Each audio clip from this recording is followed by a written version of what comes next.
हरिओम हरिओम। हम परमात्मा को कैसे जाने? हम परमात्मा को कैसे जाने? अरे उसे कौन जान सकता है? परमात्मा को कौन जान सकता है? जिस पर प्रभु कृपा करता है वही प्रभु को जान सकता है। ये याद रखना। बक चाहे जितना लें, कह चाहे जितना लें, दुनिया को जना दे कि हम भगवान को जानते हैं, कोई नहीं जान सकता है। जिस पर वो कृपा करता है वही उसको जान सकता है। भगवान की कृपा बिना कोई नहीं जान सकता है। और कैसे जानोगे? भगवान को तब जान पाओगे जब परमात्मा ईश्वर में तन्मय हो जाओगे। वही तुमको दिखने लगे मेरा की तरह। वही दिखाई दे, दूसरा ना दिखाई दे तुम। और ये बात नहीं है। और गुरु कहते हैं कि कर्म फल परमात्मा को सब जो भी, यानी कि तन में हो करके कोई काम ही न करो, बिल्कुल निकम्मे नहीं। कर्म सब करो, कर्म परमात्मा को अर्पण करके करोगे तो आनंद होगा। और अगर कर्म प्रभु को अर्पित करने से कर्म का अभिमान तुमको छुड़ाना है तो परमात्मा के अर्पण करने से अभिमान नष्ट होता है। इतना याद कर लेना। मेरा है ही नहीं, मैंने इतना किया, मैं इतने को खिलाता हूँ, मैं इतने का पोषण करता हूँ, इतने को जो है मैं मेरे घर में इतना खर्चा है, बहुत ज़्यादा है, इतना कोई के घर में नहीं होता। अरे भगवान ने दिया है तो है खर्चा, अगर नहीं होता तो नहीं होता। पैसा है तो खर्चा है, पैसा नहीं तो नहीं खर्चा है। ये अभिमान जब परमात्मा के अर्पण कर दो, सब उसी का है, वही के उसी के लेखे लग रहा है, तो तुम्हारा अभिमान गल जाएगा, सब नष्ट हो जाएगा। ईश्वर से अत्यधिक प्रेम करो तभी कहते हैं किए हुए कर्मों का पुण्य परमात्मा को अर्पित कर पाओगे। जब अधिक कितना ध्यान ऐसा रहे, इतना मेरा हिसाब, इतना मेरा हिसाब, जब परमात्मा से अति अधिक स्नेह होगा तभी सारे पुण्य परमात्मा को अर्पित कर पाएंगे। नहीं तो अपने हिस्से में रख लेंगे। अपने हिस्से में, जैसे गुरु कहते नहीं है, पत्नी श्रम करती है और मेहनत करती है, उसका फल अपने पति को देती है। क्योंकि उसका उसी में स्नेह होता है। वो कहता है हम इसी को भगवान मानते हैं, देह को भगवान मानती है, आत्म भाव से नहीं मानती है, तो उसको दे देती है। जितना भगवान कहते हैं प्रेम अपने से करते हो उतना ही भगवान से करो, देखो सारा काम बनेगा तुम्हारा। तो उसको देह, जिसको भी पुत्र से भी प्रेम करते हो तो उसको देह मान करके प्रेम करते हो। कहोगे ये भगवान है, भगवान मुंह से कहना भगवान होता है और सच में भगवान नहीं मानता कोई भी। तो कर्म करो, किंतु कहते कर्म, जो कर्म का फल उपभोग करने की इच्छा न रखो तो वही कर्म कहते हैं, उसी कर्म का फल उपभोग की इच्छा नहीं रखेंगे तो वही कहते हैं वो कर्म जो होते हैं हमारे अपने आप कहते हैं अल्प कर्म मिलते हैं, अल्प फल मिलते हैं। जो कर्म करते हैं छोटे फल मिलते हैं, हमको जो है अल्प फल मिलते हैं। उसके दिखने में छोटा लग रहा, लेकिन जो भगवान के अर्पण कर दिया है, भगवान के पास में जमा है, वो तुमको क्यों दिखा दे कि इसका कितना मिलेगा, कितना % तुमको मिला। पहले ही FD करवाई और पहले पूछ लिया कितना मिलेगा। अरे उसके पास में जो FD कर दो ना, फिक्स करा दो, वो जो है तुमको कितना देगा वो जाने, इसकी इच्छा मत करो। तो जब इच्छा ना रखोगे तभी गुरु भगवान कहते हैं उसका फल जो है तुमको जो है भले अल्प फल मिला हुआ दिखेगा, लेकिन यदि सही जो है कर्म फल प्रभु को अर्पण करोगे तो अत्यंत फल मिलेगा। अगर जो है हम इच्छा करके अर्पित करते हैं, रे भगवान का अर्पण है तुम रे, तो उसका अल्प फल मिलेगा। लेकिन वो कर्म करके फल वही भगवान के अर्पित करोगे तो अनंत फल दे जाएगा। और जो है ये मत सोचो, कहते सदा यही सोचो कि मैं अकेला नहीं हूँ, मेरा भगवान सदा ही मेरे पास साथ में है। और भगवान के सिवाय अन्य का संग करोगे तो दुखी होगे, ये याद कर लेना। परमात्मा को हमेशा ही याद अपने अंदर रखो। परमात्मा ने कहते हैं इंसान को फंसाने के लिए वो वस्तु दी है। भगवान ने 6 वस्तु दी है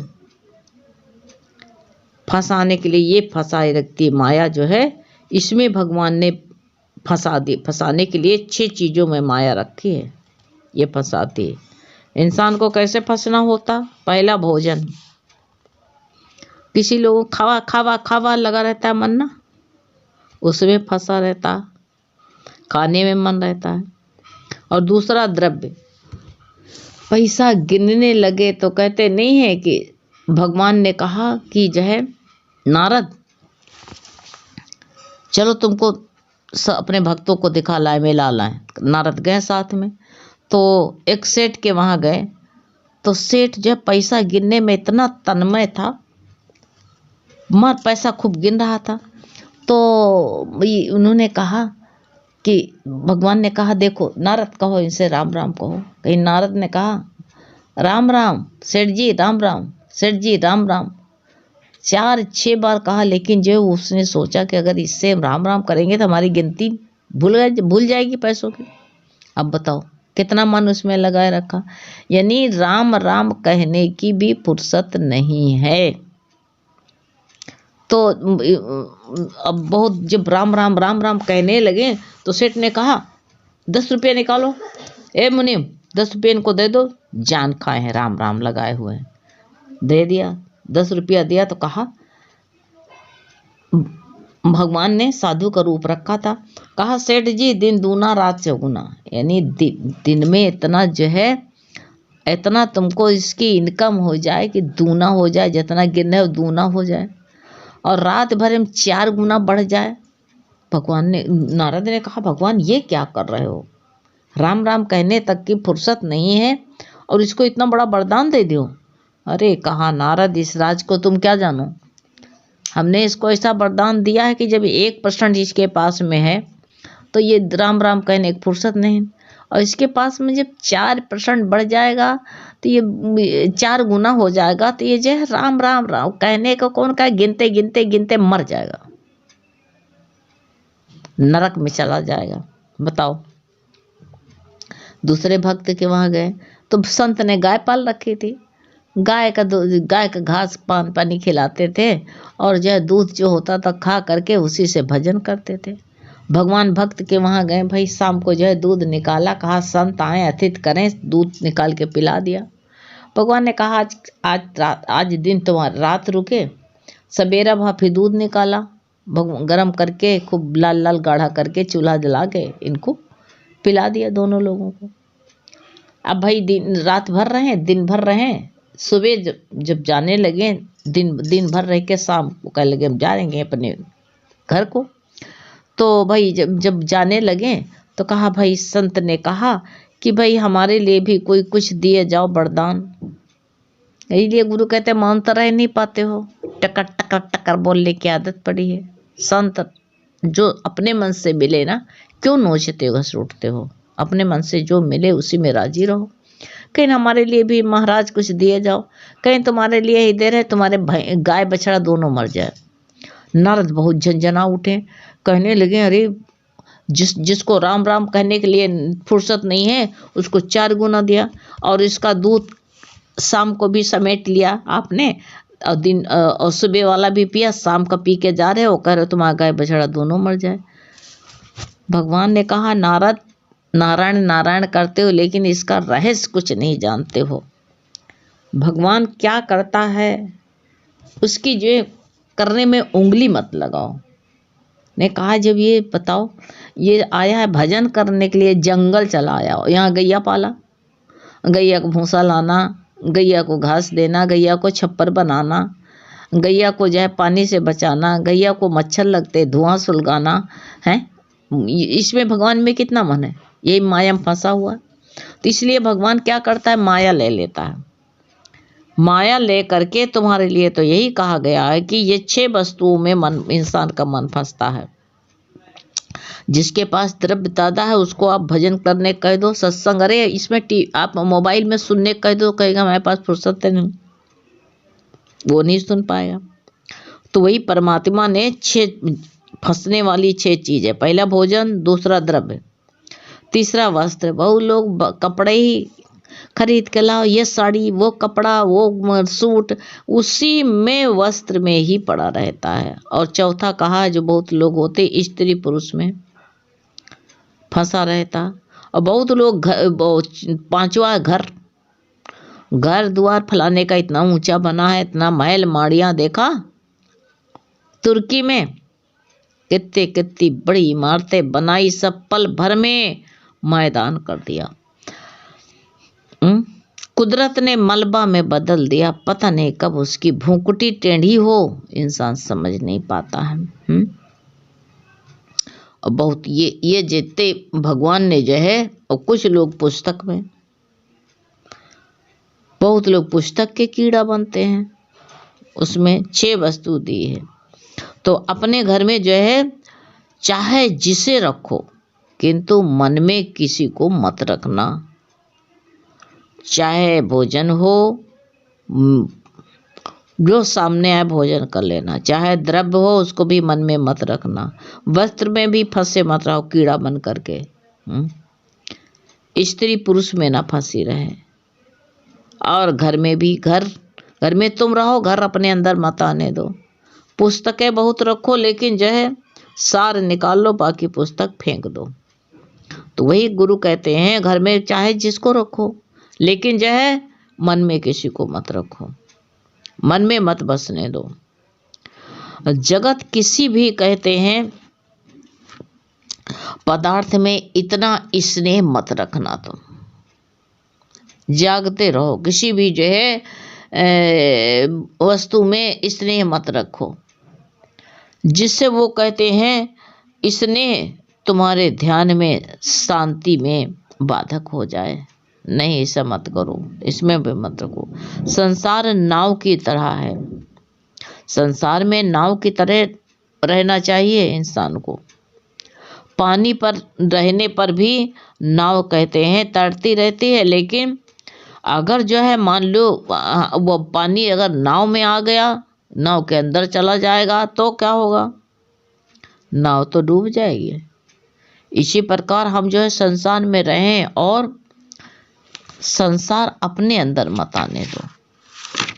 संसार कोई बुरा थोड़ी है, बुराई जो है अपने अंदर भरते हैं तब बुरा है वो। इसलिए जो कहते हैं यही मानुष जो है अपने अंदर, यही सबसे निर्लिप्त, अपने को अपने अंदर कहते मत आने दो और निर्लिप्त भाव से संसार में रहो, कोई हर्जा नहीं है। शरीर नाव है, संसार समुद्र है और माया जल है। ये माया आई तो जो है आ करके डुबो देगी, छोड़ेगी नहीं, याद कर लेना। जीव जो है, जीव माया में फंसा हुआ है, जहां भी जाओगे माया साथ साथ रहेगी, ये सोच तुम्हारे जाएगी जरूर। क्यों कि कहते हैं कोयले की खान में जाओगे और हाथ काले ना हो, ऐसा हो संभव नहीं है, याद रख लो। संसार में माया का संपर्क में तो जो है आना ही पड़ता, ऐसी बात नहीं कि माया में ना आया कोई नहीं जाता है। सबको माया में रहना है, उसी में जो है जाना जरूर पड़ेगा। किंतु कहते माया जो होती है, माया का स्पर्श किस तरह करो? माया है तो उसका स्पर्श किस तरह करोगे? अग्नि की भांति, अग्नि की भांति करो, उसे अपने विवेक रूपी चिमटे से पकड़ो। जब विवेक रूपी चिमटे से पकड़ोगे तो माया कहते हमारा कुछ नहीं बिगाड़ पाएगी, हमारा कुछ नहीं बिगाड़ सकती है। जब विवेक रूपी चिमटा से पकड़ेंगे तो हमारा कहते हैं वो और माया हमारा पीछा छोड़ देगी, पर हम उसे कहते हैं उससे निकलने की जो है हमारे अंदर युक्ति आनी चाहिए। वह युक्ति गुरु के पास में मिलती है। जब तक गुरु के साथ नहीं जाएंगे, गुरु के संपर्क में नहीं रहेंगे, तब तक वो हमारा पीछा नहीं छोड़ेगी। हम भगवान के पीछे लग जाते हैं तो माया हमारा पीछा छोड़ देती है। लेकिन हम जब माया के पीछे पीछे भागती है वो तो हमको मार ही डालेगी, छोड़ेगी नहीं। हमको बिल्कुल वो जब हम परमात्मा की तरफ बढ़ेंगे तब वो हमको छोड़ देगी। इसलिए माया कहती है कि माया बहुत अच्छी होती, माया ना हो तो काम कैसे चलेगा, है? माया कोई खराब नहीं है, लेकिन माया के गुलाम हमको नहीं बनना है ना। माया को गुलाम बना लेना, वस्तुओं के गुलाम नहीं बनना। चाहे घर हो चाहे चीज हो, सब हर चीज माया। शरीर ही माया है। सबसे बड़ी माया तो शरीर ही है। इस शरीर में ही हम लोग फंसे रहते हैं। शरीर को क्या खिलाएं, शरीर को क्या पिलाएं, शरीर को, अरे उसी में जान फंसी रहती है। अरे गुरु ने कहा जो खाने को मिले खा लो, रहने को जिसमें मिला रहो। भगवान ने जो है रहो, रहने के लिए मना थोड़ी किया। भगवान ने इतना बड़ा संसार बनाया है, जहाँ मर्जी हो तहाँ चलो। लेकिन गुरु कहते हैं हम लोगों के शौक चल रही है। गुरु ने कहा, भगवान ने कोई टैक्स पड़ता है घूमने के लिए, चलने के लिए सड़क पर, लेकिन गाड़ी पर चढ़ के चलोगे तो देना पड़ेगा, तुम्हें टैक्स भरना पड़ेगा। इसलिए परमात्मा अरे उसको भी कोई चीज़ बुरी नहीं है। जो सुविधा दिया उसका भी सुख ले लो पूरा का पूरा। इन्हीं की जय त्यागी ना बनो। त्यागी बनोगे तो गुरु ने कहा फिर लबराओगे। जो भगवान दे उसी में मस्त रहना है। हरि ओम।